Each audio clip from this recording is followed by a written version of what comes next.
Olá, olá, olá. É Lendas para Sempre.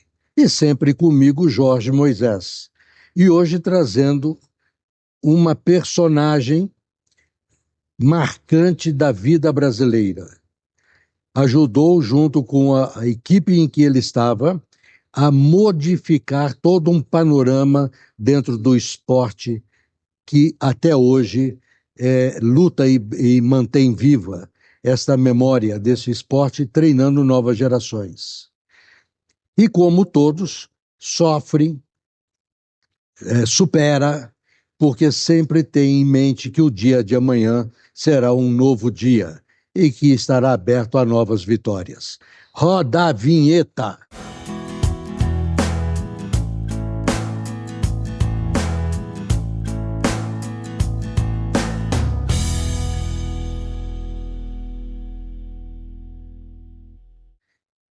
William, para quem não está te reconhecendo, né?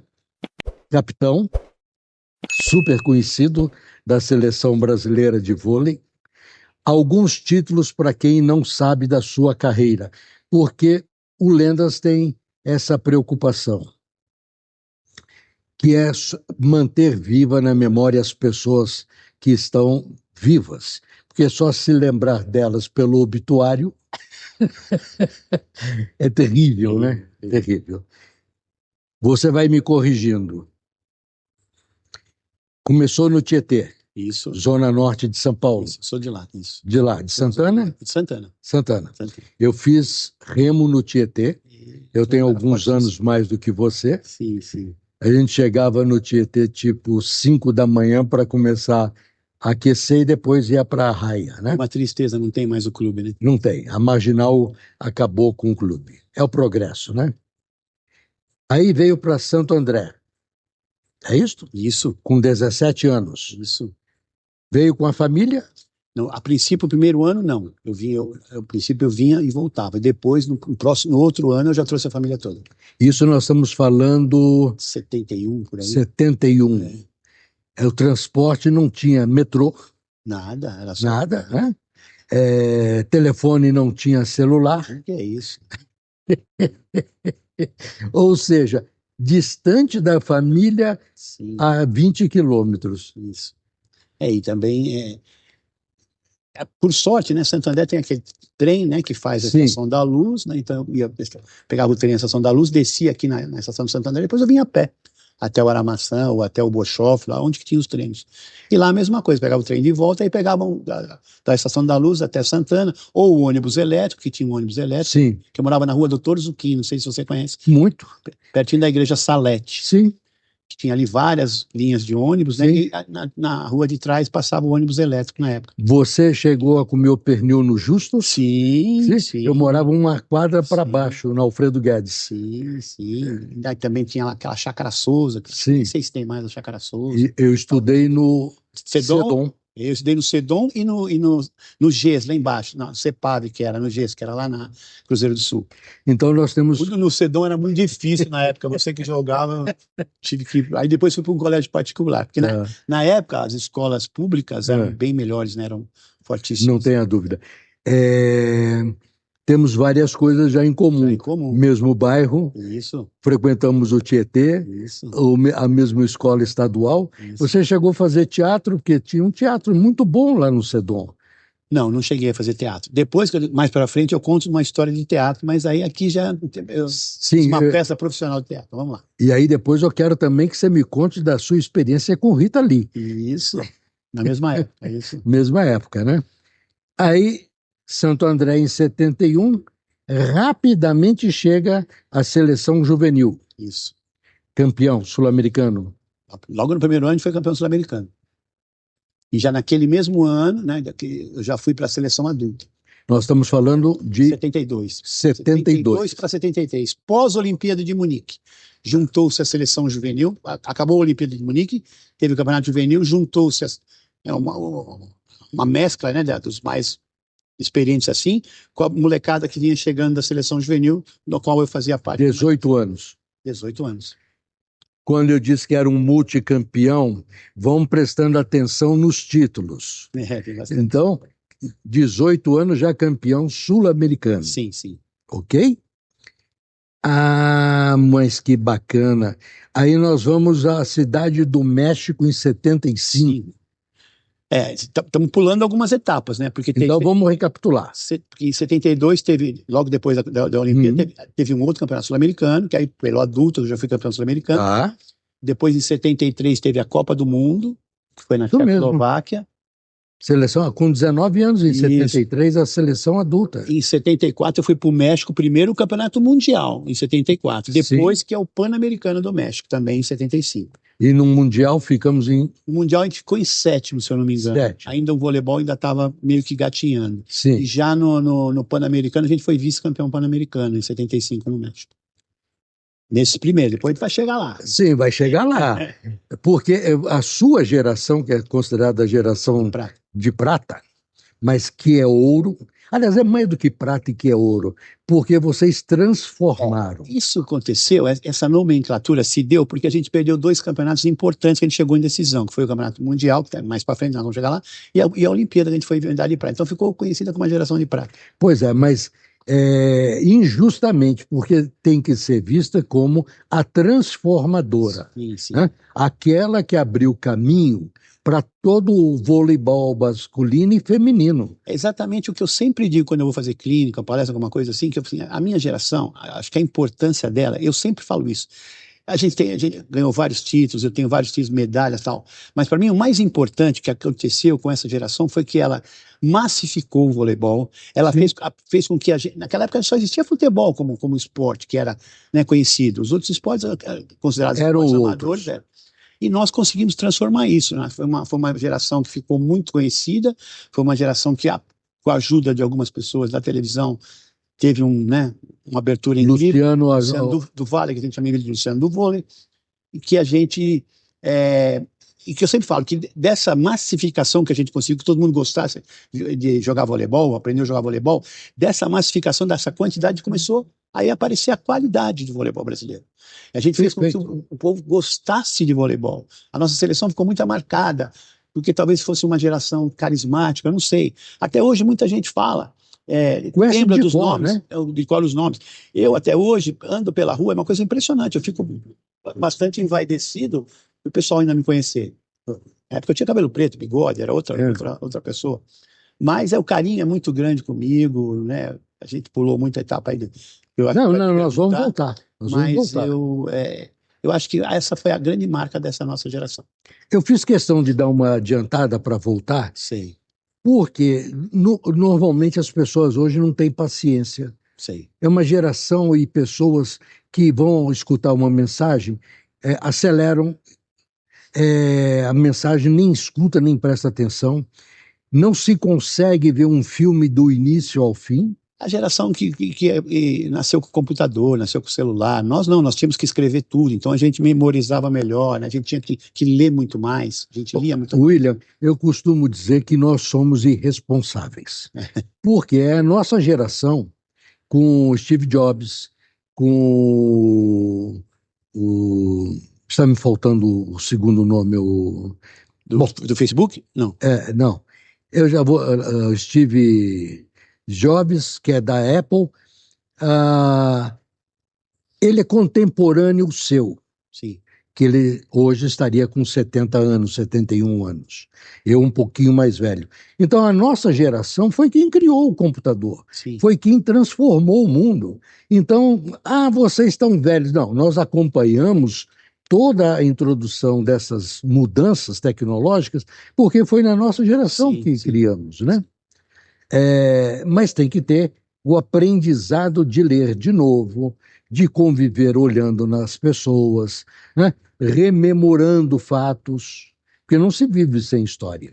E hoje está uma coisa muito chata. Por exemplo, você vai ver casais ou famílias jantando, estão num restaurante, a comida está chegando, estão todos nos celulares, não se conversa mais. Não se conversa mais. Você não sai para jantar, você não fica olhando olho no olho. Quem está ali está no celular, o outro está no celular, o filho está no celular, a filha está no celular, o marido está no celular. Então, nem sei por que saem juntos. Parece que estão conversando um com o outro através do celular. Estão mesmo. Verdade, verdade. Já te comentei que eu tenho 5 filhos, Sim, um punhado de netos. É proibido ir em casa e nas celular, reuniões legal. o uso de qualquer tipo de aparelho, porque senão a gente não Ah, conversa. vô, mas você tá careta, vô, que é isso, né? Os netos devem falar. Sim, e falam. Então é televisão desligada e sem nenhum tipo de instrumento eletrônico, que é para a gente poder conversar. E como eu tenho 4 netas, elas ficam correndo e gritando o tempo inteiro. Então esse menino que é o mais velho dos netos dessa geração, um dia ele falou assim: mas não tem um celular para dar para elas ficarem quietas, que elas estão gritando É, e muito? se der o celular, elas ficam quietas, vão ficar vendo um filminho ali. É. Pois é. Mas voltando à sua caminhada, nós estamos ali por 75, Isso, ok? Em 79, em San Juan, Porto Rico, isso. Porto Rico, Outro pan-americano. outro Pan-Americano.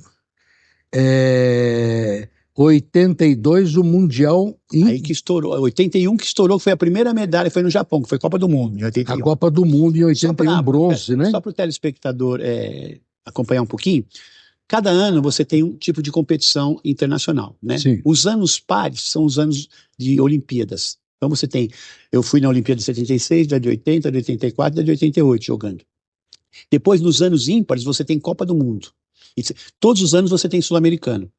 E nos anos pares, que não, porque a Olimpíada é de 4 em 4 anos, a cada 2 anos tem o Campeonato Mundial. Então você tem a Olimpíada, por exemplo, em 80, em 81 a Copa do Mundo, em 82 o Campeonato Mundial, aí 83, 85, 89, que são pan-americanos. São essas as competições mundiais que tem. ou seja, não dá para repousar. Não dá. Você costuma chamar de um ciclo olímpico, né? Porque, teoricamente, o campeonato mais importante no mundo é a Olimpíada. Depois o Sim. Campeonato Mundial, Pan-Americano e Sul-Americano. Então você se prepara nesse ciclo olímpico que tem todas essas competições até chegar na Olimpíada. Nós temos um medalhista de ouro e campeão mundial de marcha atlética. Sim, foi. Agora, É, e aí ele foi entrevistado pelo Pirral, na sei. ESPN. Pirral, grande Pirral. Como é que é seu treino? Eu faço todo dia um treino de uma caminhada no percurso do tamanho de uma competição. De manhã e à tarde eu faço mais 10 quilômetros. Todo dia, todo dia. E como é que você diz desse pessoal do futebol que joga a cada 3, 4 dias que diz que está cansado? Ele caiu numa gargalhada imensa, porque ele disse assim: eu não quero nem falar, porque meu pai é irritado com um jogador de futebol, que não pode jogar a cada 4 dias. E vocês em torneio jogam todo dia. Todo dia. E eu tenho certeza que o menino da marcha atlética, Se eu não me engano, é Camilo. ele faz essa parte, né, prática que é da caminhada, não sei o que lá, mas nesse intervalo tem a musculação. Sim, O nosso trabalho diário é de 7 horas no voleibol. Por exemplo, de manhã a gente vai para o treino, aí você faz musculação, você trabalha a musculação e depois vai para a quadra. Normalmente você divide 2 grupos, metade do grupo fica na quadra trabalhando fundamentos, sim. e metade está na academia. E depois troca, o grupo que está na quadra vai para a academia, que estava na academia vem para a quadra. Porque pela manhã a gente treina fundamentos, treina saque e passe, treina defesa, treina ataque. E na parte da tarde é a parte coletiva. Nessa parte da manhã demora entre 3 horas, mais ou menos. E na parte da tarde é a mesma coisa. Então você tem um treinamento diário de 6 a 7 horas. E isso depois vai ter a fisioterapia, essas coisas todas. É difícil você falar, né, de uma outra modalidade, a gente não gosta de criticar. Mas não é a criticar, gente não. compete todo dia. Todo dia. Todo dia tem jogo. Todo dia tem jogo no torneio. E às vezes em Olimpíada você acaba um jogo que se você faz o último jogo da noite, vai terminar por volta de meia-noite, e para você dormir, você demora um pouco para você dormir. Demora muito, né? Aí Porque tá na de pilha. manhã você já tem que ir lá no trabalho do treino, porque à noite você vai jogar de novo. Mas o corpo está preparado para isso, a cabeça. Hoje em dia você vê, tem algumas coisas que eu respeito demais, mas ainda não consigo entender, né? Esse pessoal está com alguns tipos de contusões que nós não tínhamos. Hoje em dia você tem a parte da tecnologia está muito avançada. Sim. Os pisos do ginásio são melhores, os tênis são maravilhosos, o tecido para competição é É importante. Você tem hoje um trabalho, quando você acaba de um treino, você vai lá para massagem, o gelo. Naquela época você não tinha tudo isso. E nem tinha o ginásio que tem hoje, que fica concentrado a seleção de vôlei no estado do Rio. Hoje muito problema, eu estou com problema mental, não posso jogar. Bom, eu respeito demais, né? Porque está acontecendo. Mas não se ouvia falar nessas coisas antigamente, entendeu? E hoje em dia você tem um trabalho, toda a equipe tem um psicólogo. Sim. Então, a alimentação é muito melhor. Completamente diferente. Muito melhor, os suplementos que são hoje usados. Hoje em dia você consegue prever que você vai se contundir através da aparelhagem que tem. Então dá para você administrar muito bem. Agora, o futebol, eles falam que é muito desgastante, tem um contato físico. Então, quando eles jogam, no dia seguinte eles falam que é duchas de massagens, né? Sim, mas não tem o tempo de desgaste que tem. E o futebol você não pode jogar com menos de 48 horas, né? Pois é. Agora passou para 72, né? Cada esporte tem uma exigência. Sim. Mas a gente que é de leigo, ou você que é um ídolo, eu me sinto honradíssimo de estar aqui contigo. Obrigado. Muita honra mesmo. Estranha quando vê um discurso que não era normal, né? Sim. Porque vocês jogavam na unha, a bola era diferente, o preparo era diferente, o apoio que você já citou da infraestrutura toda era diferente. Eu estive no Pinheiros a semana passada e vendo o piso que hoje se usa para fazer o atletismo, a quantidade de molas que tem sob o tablado, para auxiliar o impulso. O vôlei é a mesma coisa, você tem que ter esse piso que é um piso flutuante aqui embaixo, e para a Superliga você tem que botar um tapete, né, que é um EVA que vai em cima, que é para você, não pode jogar sem ter esse tapete. Então o impacto, né, você ajuda muito mais, você tem... Roupa, joelho, exatamente, tornozelo, coluna. Mas, por isso que você está inteiro, eu vi um treinamento que você estava dando, você dá treinamento para praticamente 5, 6 dias por semana aqui em Santo André. 2 vezes por dia. 2 vezes por dia. E 3 horas você conduzindo o treino, no período da manhã. Isso. E não é sentado, não, é entrando na quadra. Porque depende, você tem que participar, né? E o voleibol é muito ativo, então você tem que estar atacando as meninas toda hora, sacando, demonstrando algum exercício que você tem que tentar demonstrar para que elas façam direitinho. E eu sou muito participativo, eu gosto mesmo. E vi que você está na quadra, você vai, cresce o efeito Hulk em cima dela. Tá brincando com ela, cara. Isso aí eu tá brincando, desafiando. Desafiando. Se tivesse todo o técnico, a sua dedicação são pessoas comuns, não são atletas. Esse grupo é de master, eu adoro elas, porque elas vêm, a gente fala que elas se estabacam no chão, elas vêm, fazem, estão tentando, e vêm você vê que sente prazer de vir jogar, elas vêm aqui, elas falam, professor, não vejo a hora, final de semana demora muito para passar, para a gente ter... E isso contamina, aspas, na palavra, para a sua ação, né? Não, e é importante você fazer uma atividade física, né? Depois que você já está aposentado, que você já, né? É importante você trabalhar a mente, você trabalhar o corpo. Quem já jogou, o corpo nosso tem uma memória. Se você incentivar ele vai, não importa a idade. Você faz pelo menos 6, 7 horas de atividade ainda hoje. Sim. E eu gosto, eu saio daqui, eu vou para academia, porque a gente precisa também, a gente que dá treino precisa trabalhar ombro também, porque a gente ataca muito nelas. Sim. Tem uma facilidade para marcar o ombro, o cotovelo, e você trabalha isométrico de joelho, você faz um trabalhinho também para poder dar treino. Então nós estamos falando da carreira e complementando. Isso. Ok. Mundial de Buenos Aires em 82. Isso. Ok? Pan-Americano no meio. Isso. E medalha caindo. Sim. Luciano do Vale, do vôlei, né? Morreu precoce. Nossa. Na cara da Copa de 2014, dentro de um avião indo para transmitir um jogo, se eu não me engano, Uberlândia, Uberaba, né? Quando passa mal. Faz falta, né? Sim. Pessoas como ele para o esporte. Ele era um visionário, né? Hoje em dia você tem os canais de esporte que são 24 horas por dia. Ele já fez isso, né? Aquele programa que ele tinha de domingo, ele fazia de domingo, o domingo inteirinho de esporte, né? Ele já era num canal aberto, né? Sim. Hoje em dia, né? E sinuca, ele fez, cada uma, ele alavancou vários esportes através do seu programa. Não tenha dúvida. Aí, em 83, ouro, Isso, em Caracas. 86, em Caracas, isso. Em Caracas. E aí nós chegamos à Olimpíada. 84. Eu conversei com... Essa já era a minha terceira Olimpíada jogando. Terceira Olimpíada. Eu conversei com José Mário Tranquilini. Tranquilini foi na de 88. Na Coreia. Na Coreia e depois 92. Barcelona. E ele era do judô. Judô sempre fez trabalhos fantásticos. E ele conta que em Barcelona ele caiu desmaiado no gramado, porque não só ele, vários atletas colocaram aquele negócio que quebrava e ficava balançando na arquibancada e deixou todo mundo zonzo que estava no campo. Na sua entrada na Olimpíada, em 84, já a terceira, não teve nada disso, né? Não. Todo mundo fez a volta, entrou, mas não teve interferência nenhuma. Não. Foi isso. Foi muito legal. Não. Porque era aquele negócio, tipo de um vidro que quebrava e ficava balançando colorido à noite. Eu ouvi falar, mas nós não pegamos nisso.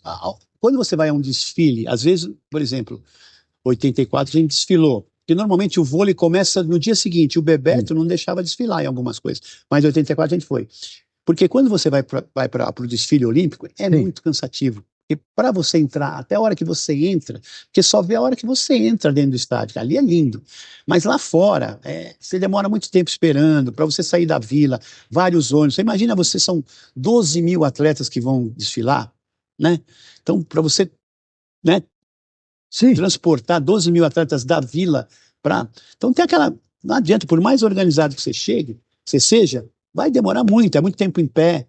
Então o Bebeto não deixava... Pelo menos o quê? 4, 5 horas? 4, 5 horas brincando. Por baixo. O próprio desfile ali já demora, né? A cerimônia demora mais de 2 horas. E são todos os países que... Aí para você voltar, até você ir para o seu ônibus, é complicado. E já vai ficando estressado se não tem uma boa cabeça, né? Já no desfile de encerramento é mais legal, porque já acabou tudo, aí é só festa. Tá relaxado, né? Isso. Como é o primeiro jogo? Então, eu costumo dizer, assim, por mais experiente que você seja, nós estamos falando da minha terceira Olimpíada, eu já tinha mais de 300 jogos pela seleção, mas enquanto você vai ter sempre o friozinho na barriga. Hoje, se eu for entrar numa quadra, seja dirigindo ou brincando, se você não tiver esse friozinho na barriga, para, porque já acabou. Você tem que parar com o esporte. É importante esse... Então, o primeiro jogo é sempre aquela expectativa, né? Até dar o primeiro saque e tal, você fica com aquela expectativa. Então, dá aquele friozinho na barriga mesmo. Mas é aquele friozinho gostoso, que deu o primeiro saque, aí já tá tudo normal. Escuta a arquibancada? Eu sempre assim, todo mundo fala assim, eu adorava jogar com torcida a favor, mas adorava também jogar com torcida contra. Aquilo era uma motivação a mais para você tentar calar a torcida. Eu sempre fui um jogador, talvez por ser um bom jogador, bastante visado por uma torcida adversária, né? Um bom jogador, sim, então... Muito acima da média, né? É um dos tops, né? Sempre a torcida adversária pega no seu pé. E era só isso. Eu não estou puxando o saco do William, não. É porque quem não tem memória e nunca viu, não consegue avaliar a qualidade do William dentro de uma quadra. É um negócio que extrapolava. É o mestre dos mestres como levantador. Então, eu tenho que elogiar. Eu adorava também jogar contra a torcida contra.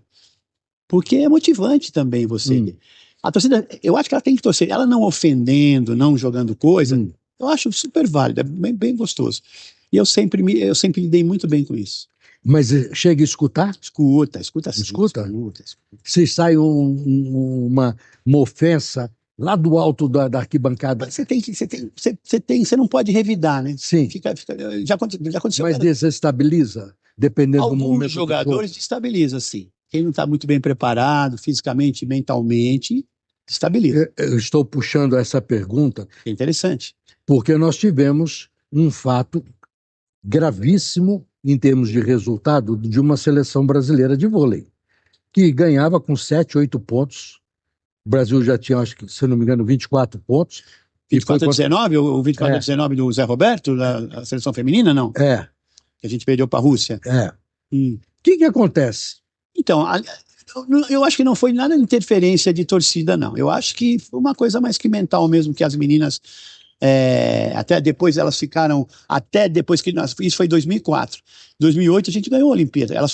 Naquele ano elas perderam a Olimpíada para a Rússia, para ir para a semifinal. Sim. E no Mundial a mesma coisa. Então elas foram, até taxaram as amarelonas, nada disso. Depois elas ganharam 2004, 2008. Sim. Você entendeu? Então não era isso. Mas não conseguiu fechar. No campeonato, na Superliga agora, anteontem, Osasco e Fluminense. Estava jogando, o primeiro set estava 24-16 para o Fluminense. 24-16. O Osasco virou 26-24. Quer dizer, o Fluminense teve 12 erros seguidos. É difícil de acontecer isso, mas aconteceu. Na minha época tinha vantagem, então era um pouquinho mais fácil. Hoje em dia não, qualquer bola é ponto. Na minha época você tomava vantagem, depois o ponto. Era mais... Acontecia muitas vezes. Não, mas era mais difícil de acontecer isso, porque você conseguia recuperar. Vai recuperando a vantagem, porque você toma, mas não faz o ponto. Você precisa recuperar a vantagem e fazer o ponto. Mas em compensação também, uma partida mais equilibrada ia para 4 horas. Isso. Teve um jogo, Pirelli e Atlântica Boa Vista, do Rio de Janeiro, foi 5h20 aqui no Ibirapuera. Por isso que a regra mudou, porque o voleibol, você não sabe quanto tempo, para a televisão é muito ruim, era muito ruim, porque ela não podia pôr uma grade de 2 horas, porque às vezes passava de 2 horas. Sim. Então, patrocinador, isso aqui, às vezes tinha que encerrar o jogo, encerrar a transmissão antes de acabar o jogo. Sim, e tinha um detalhe, nisso que você está colocando, se chegasse a 5 sets, jogava praticamente nessas 5 horas, praticamente 10. E antigamente não era tie-break, era set normal, sim, igualzinho os outros. Hoje se criou o tie-break, tirou-se a vantagem. E reduziu de 25 para 15. Não, aumentou, era 15. Tie-break. O tie-break de 25 para 15, isso. 25 para 15. Isso. Só que não tem vantagem, né? Não tem vantagem, então vai mais rápido. Mas mesmo assim tem jogos de 3 horas, 3 horas e meia. Mas hoje em dia a televisão se preparou para isso. Hoje em dia a TV, a grade da TV, ela começa com o esporte. Hoje em dia esporte e tem hoje em dia canais do esporte, né? Sim. Antigamente era uma TV aberta que tinha que parar, porque 8 horas, estava tendo um jogo que começou às 6, às 8 era novela e acabou. Os patrocinadores que pagaram não querem nem saber. Eu até estranhei a Globo, sábado, transmitindo o Palmeiras e Flamengo, e cancelou 2 novelas. E ficou até o final. A audiência está lá em cima, né? A TV vive de audiência. Mas isso é uma exceção, não é uma regra. Sim, né? É verdade. E antigamente não existia essa exceção, era a regra. Acabou e acabou. Então você diz que uma situação como essa do Fluminense e a seleção feminina naquele jogo da Olimpíada, 24-19. É uma quebra de concentração? Porque você também é técnico. Você tem também que dar mérito para a seleção da Rússia, que taticamente jogou muito bem naquele hora. A pressão, por exemplo, eu lembro que a Mari, uma das melhores jogadoras da Olimpíada, foi crucificada, porque ela errou as 2 últimas bolas. Só que ela fez nesse jogo 33 pontos. Para chegar até ela foi muito. Aí criticaram, a Mari bateu para fora, Aí outro dia estava passando isso. A Mari bateu uma bola para fora, mas a Fernanda Venturini errou uma bola, a Valeuska, que Deus a tenha, também errou outra bola, a Virna errou a bola. Então não foi só a Mari. A última bola foi ela que errou. Igual o Zico naquela Copa, errou mas perdeu durante o jogo normal. Perdeu, porque a gente poderia ter vencido, não precisava ir para disputa de pênalti. Daí depois ele fez. Mas aí o Sócrates perdeu. Só se lembra. Só se lembra daquilo. E não sei se vocês vão lembrar, inclusive sou amigo do Zico. A jogada pro pênalti durante o jogo foi o Zico estava no banco, entrou, que ele estava com o joelho ferrado, entrou, a primeira bola que ele pega, ele colocou não sei quem lá na cara do gol, pênalti. Aí ele mesmo pegou a bola, ele fala que ele não devia ter batido aquele primeiro, porque ele estava frio. Poderia Você ia citar que você é amigo de quem? Não, a gente fez vários trabalhos juntos, a Zico, Sócrates, a gente fazia época de placares. E o Zico, aquele famoso jogo do Maracanã, com 100 mil pessoas que a gente jogou, o Zico, todo mundo lá, a gente fez várias entrevistas antes. O Zico é eu fiz uma entrevista da época do Sócrates com o Júlio César, da Democracia Corintiana, reserva do Casagrande. Ele chegou lá no Corinthians, ele era novinho, e ficou surdo aos 32 anos. Eu fiz uma entrevista com ele, que já está no ar. Depois, caso você queira ver, ele, para se superar, foi aprender a tocar piano clássico. Que legal. E fez 2 composições que toca em filarmônica. Ele se apresentou. Então, Sabia não, que show. é seu colega de lendas. Sim, que legal. Do programa Lendas. Então, essas memórias que você tá trazendo, para não justificar, mas mostrar que é circunstância do jogo. Um ganha, o outro perde, né? Mas vocês são sempre vencedores, ídolos, que todo mundo ainda lembra de Montanaro, do Bernardo. Xandó, Mauri, Renan. Bernardo com o saque. O Bernardo é o Bernardinho, o Bernard com o saque. Sim, o Bernardo. O Jornada da Estrela. Jornada da Estrela. E aí você cria um outro saque. Viagem ao fundo do mar. Viagem ao fundo do mar. E eu vi você ameaçando as meninas. Posso dar uma jornada no fundo do mar? Eu posso. E eu fiquei esperando. E você deu uma aliviada, porque senão viria muito forte, né? Mas hoje também não sai muito forte mais. Modesto. Você falou em Bernardinho, e eu estava dizendo do Jornada do Bernardo. Vou brincar, se você achar que tem que cortar, a gente corta. Senão fica até a ressalva mantida. Ele não se incomodava com tanto banco, não? Não, cara. O gerente do banco? Olha, eu costumo dizer, eu tiro o chapéu pro Bernardinho. O Bernardinho, vou me alongar um pouquinho para depois falar do Bruno, que é o filho dele. O Bernardo, ele sempre venceu porque ele treinou muito. Eu era mais habilidoso, fazia com mais facilidade. O Bernardo, ele precisava de muito treino, e ele treinava, ele buscava, ele ia atrás. É o que eu falo, às vezes, quando você pega uma geração que tem 2, 3 levantadores bons, o que está na frente, ele achata. Eu, por exemplo, fiquei na seleção por 18 anos, por 10 eu achatei um que poderia vir para trás. Então ficaram meus reservas, Bernardinho, Roese, Helder, até chegar o Maurício, quando eu estava me aposentando. Aí vem o Maurício, que achata mais 2, 3, até chegar o Ricardinho. Fernanda Venturini. Mas isso é normal. É normal. Você imagina ser reserva do Pelé. Exatamente, não vai jogar nunca. Vai jogar. Mas sempre era muito bom. O vôlei, né? O bom do vôlei é que você não tem como você jogar só com os 6 da quadra. Sim.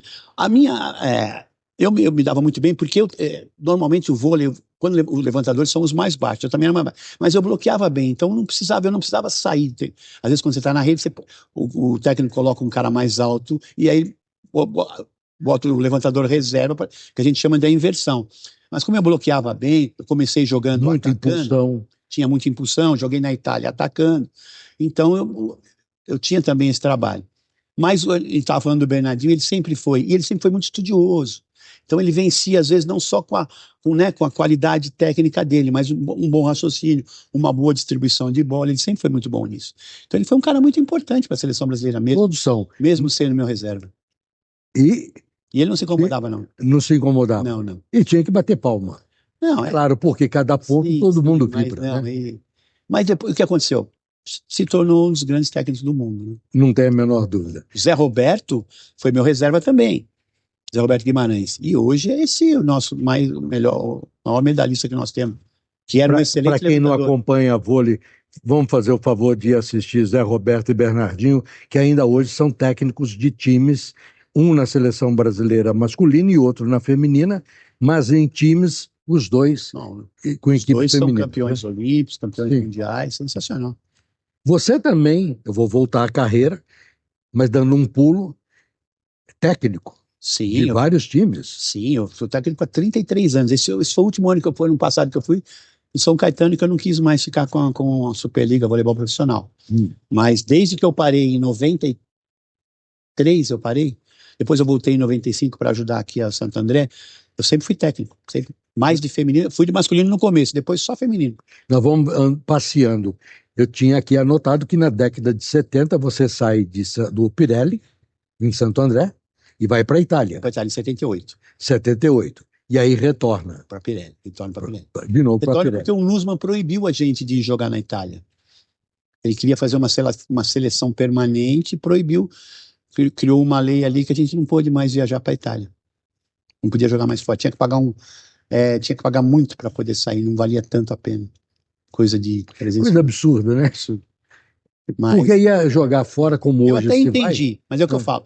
A minha geração foi a única que sofreu nisso, porque a gente, para que o vôlei crescesse, teve esse sacrifício da geração de prata, que a gente não pôde mais viajar, jogar fora do país, e depois, hoje em dia, todo mundo pode.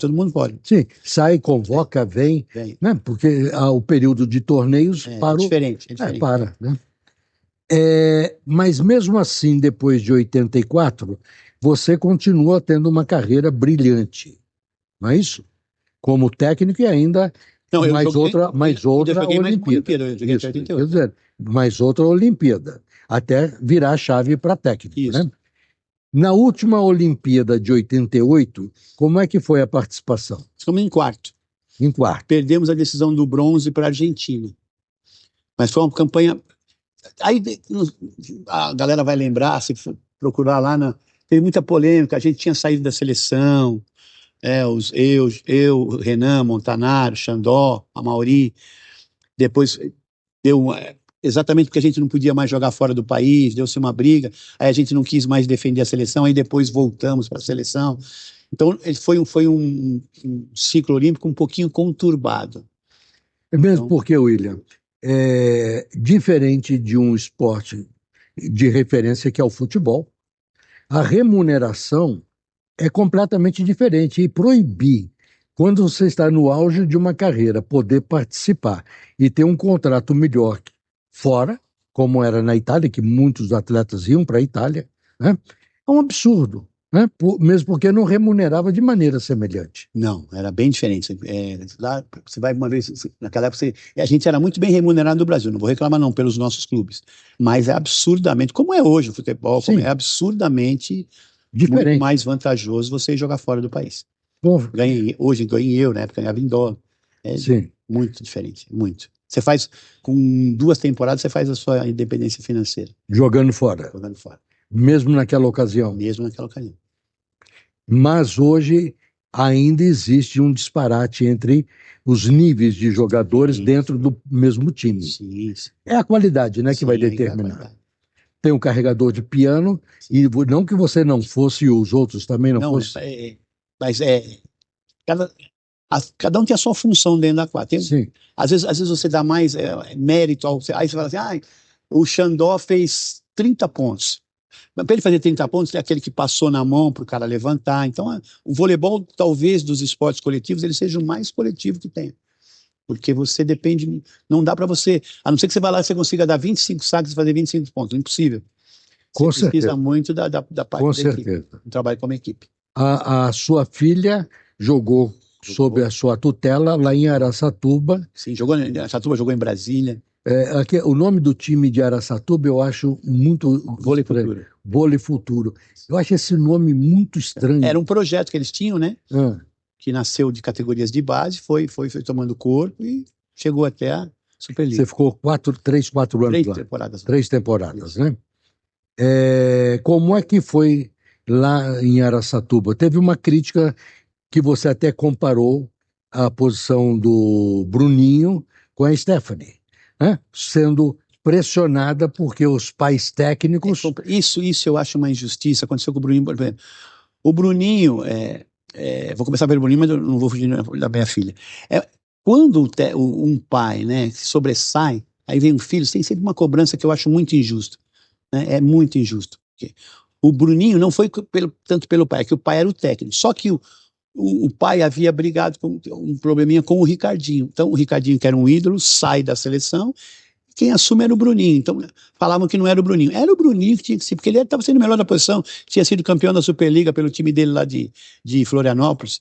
E o Bruninho, eu sempre falo isso, não é nessa entrevista que eu estou dando, vocês podem ver entrevistas minhas. Para mim, de todos os capitães que tiveram, no qual eu fui um deles, o Bruninho é o melhor capitão que teve. Capitão, não o melhor jogador. Sim. Só que ele, como jogador, foi fantástico, campeão olímpico.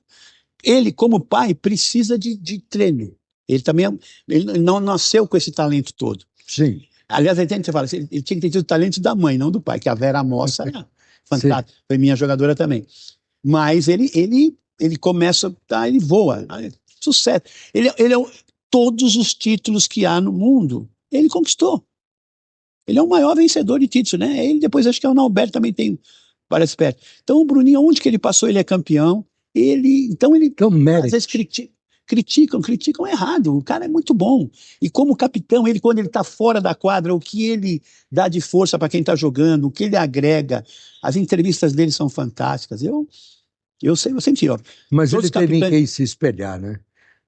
Sim, no pai, em você. Sim, e foi vendo um crescimento de gerações. Ele aproveitou. Sim. Aí, vendo a minha filha, a mesma coisa. A minha filha, ela ficou baixa, ela era não é porque a minha filha era uma boa levantadora, depois ela foi ser líbero. Só que existe uma cobrança muito grande, vai sempre comparar o pai. Não tem nada a ver.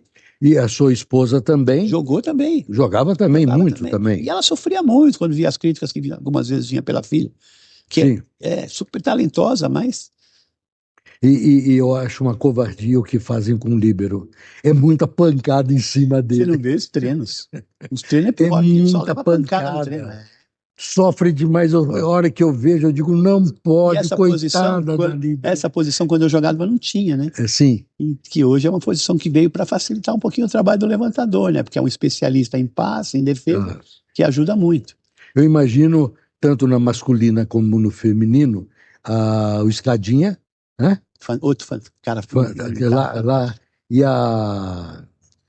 Como é que é? Eu esqueço o nome. Agora se aposentou recente. Fabi. Né? O que tomaram de pancada dos dois? Haja massagem. Sim.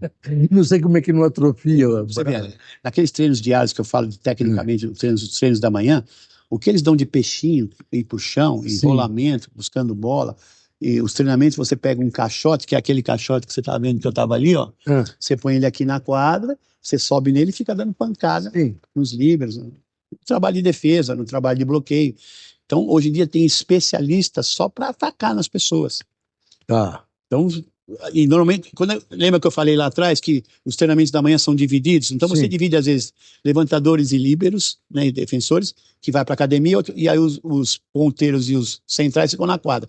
Depois troca. Então o trabalho da quadra é feito de bloqueio, né, de ataque. Hoje, ou mais lá em 1980 para 90, quando você começou a ser técnico, já era dividido? Já era dividido, não era dividido assim. Não, você não tinha. Quando eu comecei a ser técnico, já o avanço já era muito, né?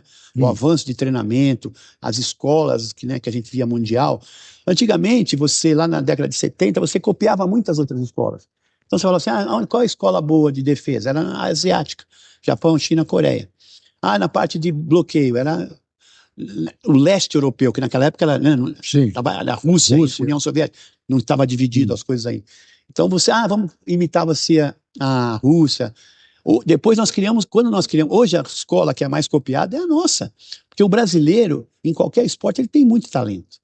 Se você fizer um planejamento, qualquer modalidade que você tenha a estrutura para que você consiga fazer um trabalho, se você consiga patrocinadores para que você possa sobreviver só do esporte, você vai conseguir. Olha só os talentos que nós temos por aí. Olha só o que nós temos hoje de campeões mundiais em qualquer modalidade.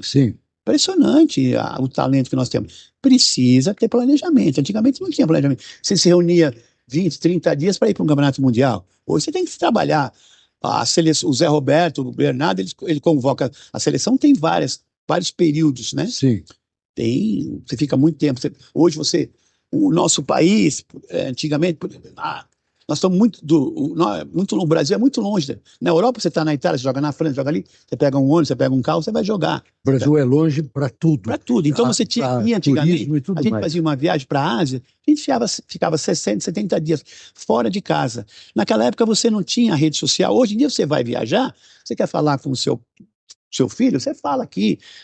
Diminui um pouco, né, a saudade. Você pega o celular, você fala. Antigamente você tinha que pedir ligação, você tinha que ir na cabine, pedir ligação, ficar esperando. Hoje não.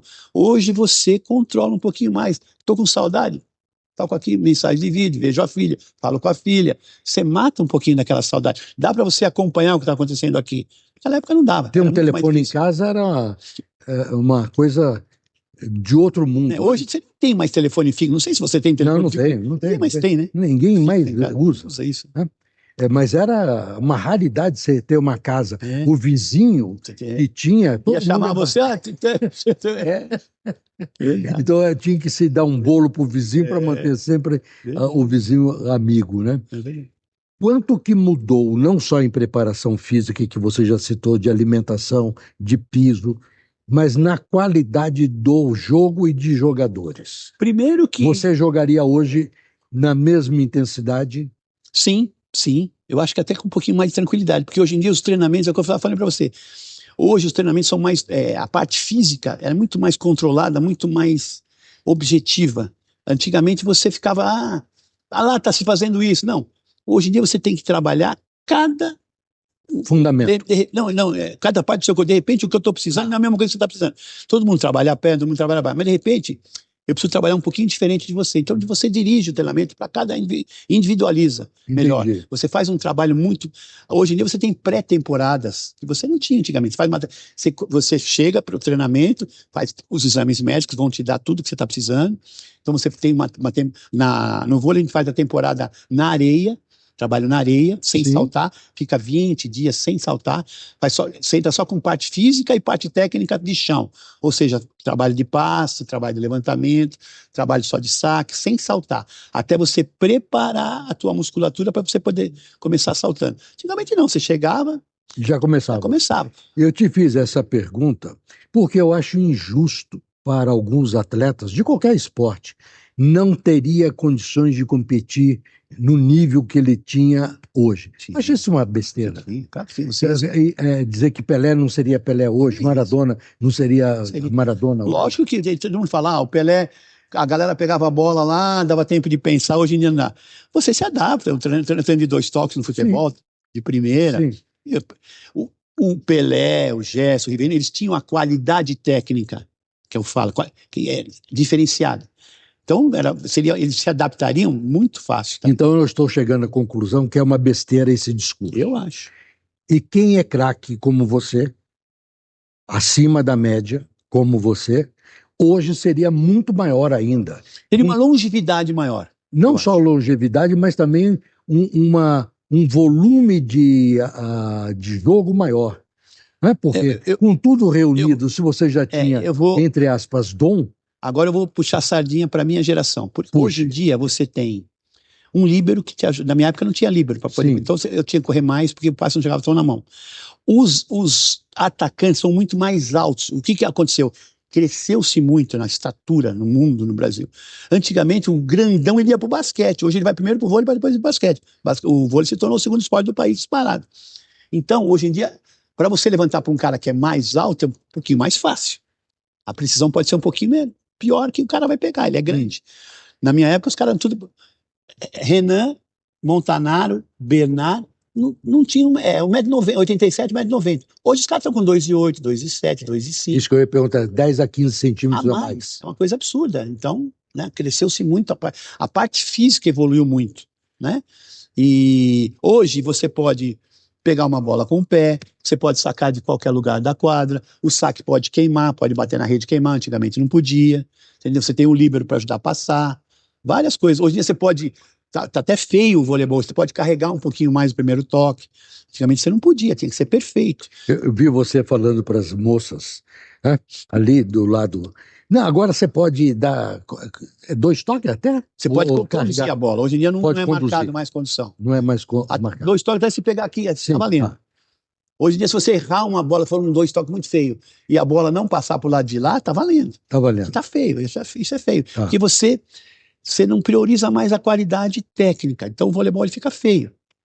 É a mesma coisa se você no futebol bateu o tempo todo de canela, a gente fala, bateu de bico é feio. Não é feio. O Ronaldo e o Romário fizeram um gol de biquinho, né? Foi gol. E é gol. Pega o Dario. O Dario, ele falava assim, eu conheci o Dario, quando eu fui técnico lá em Minas, uma figura incrível.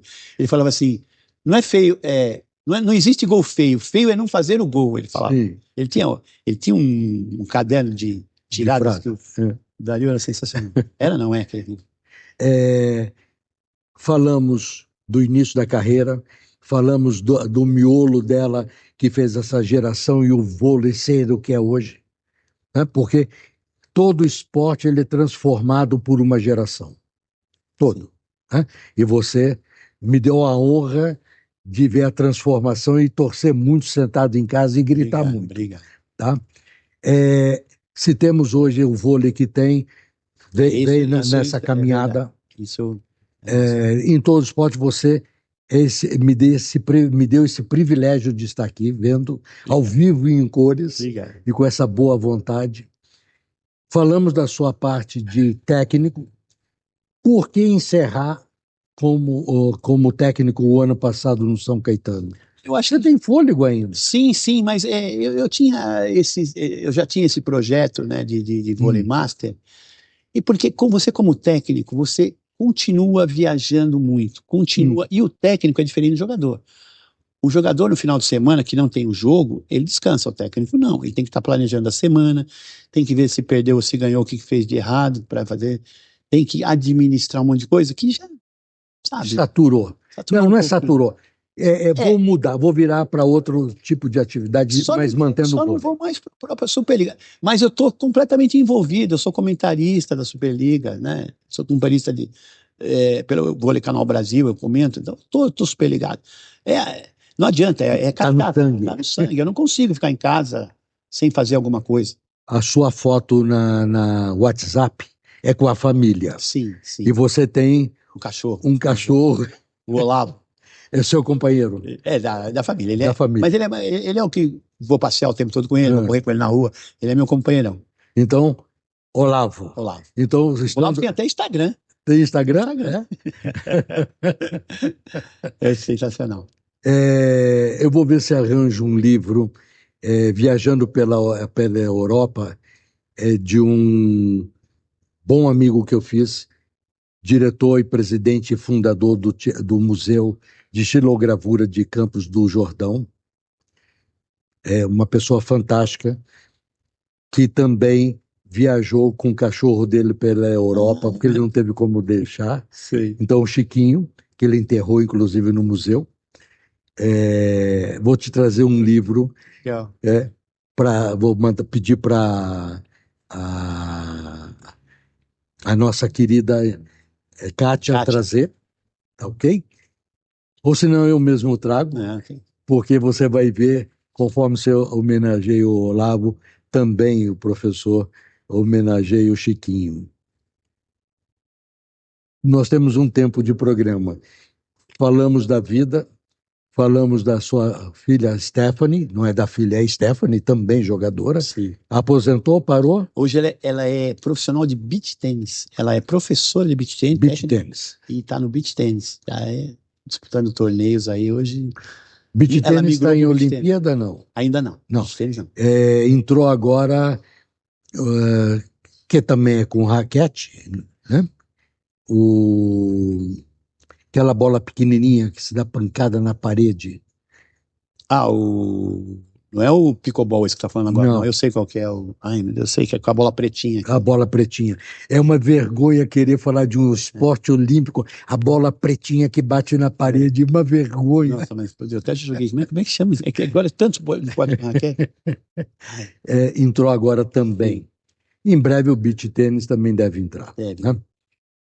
William, para você o programa não é meu. É isso. Ok? Super lenda, eu deveria ter a classificação do super, mas todos são lendas, então aqui todo mundo fica no mesmo patamar. Muito obrigado, eu que agradeço a oportunidade, foi um prazer falar com vocês, espero que vocês gostem. Como não vai gostar? Tem que gostar, todo mundo tem que bater palma muito. E parabéns aí pela essa iniciativa, pelo programa, muito que não obrigado. É só esporte, né? Sim. Parabéns. O convite fica feito através do que você está colocando. Assistam lendas, né? É um trabalho com muito carinho e que tem a oportunidade de trazer pessoas assim como o William. Meu muito prazer. Eu que agradeço. Obrigado mesmo. Valeu, pessoal. Obrigado.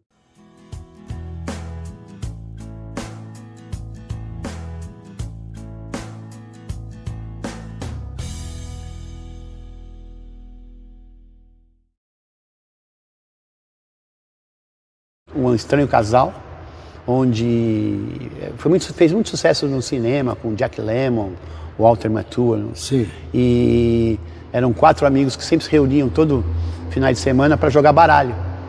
E eu era um desses jogadores de baralho. A peça se desenvolve todo nesse bate-papo que tem entre 4 amigos que jogam baralho todo final de semana. Tá. Voltando na Rita, porque eu tive um probleminha daqui, ela recebe vocês, Isso. né, porque você tinha a revista Saque junto com o Montanaro, Isso. ok? Parceirão de quadra e também de empreendimento, e gravam com ela a música Noviças do Vício. Noviças do Vício. Isso. E aí então você também ganha um prêmio de ser o mais tocado nas rádios. Isso é não foi essa música que chegou em primeiro lugar, o disco dela chegou em primeiro lugar. Eu fico brincando com os caras, vocês não são cantores? Eu fui cantor, já cantei com a Rita Lee, marrento, sou marrento. E a Noviças do Vício, vale a pena escutar, que eu também escutei. A música é bacana. A música faz um vocalzinho só ali, mas é muito legal. Você e Montanaro? Eu e Montanaro. Que Montanaro, o vocal era eu, Montanaro, o marido da Rita Lee. Roberto Carvalho, e a própria Rita faz o vocal também. Tá. Habilidades também Não. Como cantor, eu sou um bom jogador de vôlei. Bacana, obrigado.